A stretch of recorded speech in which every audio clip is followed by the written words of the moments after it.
It's a bad, really bad situation. There's the tragedy, 15 people dead to friendly fire. Then there's the fallout. Everyone's blaming everyone. Israeli jets deliberately created a dangerous situation for the warships and aircraft located in that area. While it may have been a Syrian missile that downed the plane, it was Israel that set the stage, says Russia.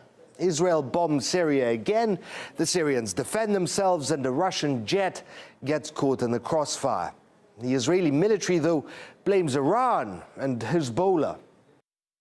Israel holds the Assad regime, whose military shot down the Russian plane, fully responsible for this incident. It was their fault Israel had to bomb Syria. You see, Iran was transferring lethal technology to Hezbollah via the Syrian military, apparently. So Israel had to stop them. The Syrians panicked and started launching anti-air missiles everywhere. Israel is blameless, says Israel. As for the United States...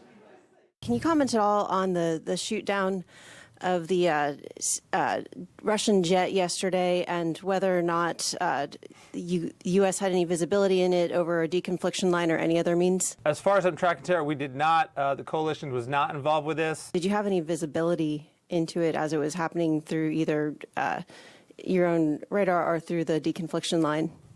We did not, that I'm tracking. I didn't see what happened.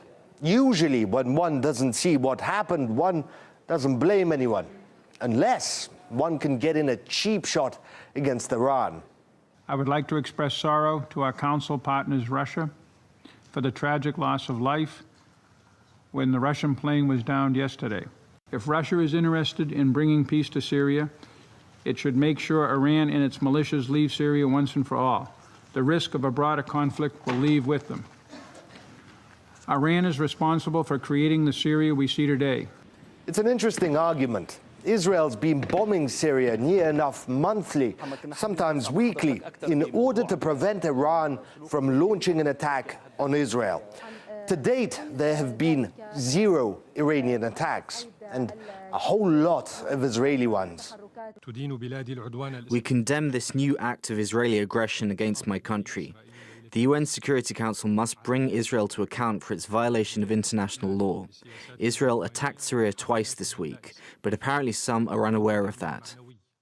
Strange, isn't it, how selective people are about international law and bombing? But others are seeing this as a warning, a wake-up call. The risks of conflict, escalation, are huge. The risk of miscalculation and misunderstanding that led to the downing of a Russian aircraft encapsulates on a small scale the much bigger and even more frightening risk of a wider miscalculation. We call upon all parties, especially when we are getting this type of positive news regarding what could have been a dramatic military escalation, to refrain from military actions elsewhere. Israel has expressed its condolences, even offered to send the head of its air force to Russia to report on the incident. Putin's urging calm, saying this was a tragic fluke. This situation is different from the one when a Turkish jet shot down our plane.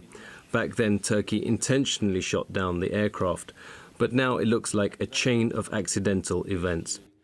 Fortunately, it appears a military escalation has been prevented. A verbal one is in full swing, of course, but there's a lesson here. 5 nuclear powers are fighting in Syria on different sides, and the tiniest spark there could cause the biggest inferno the world's ever seen.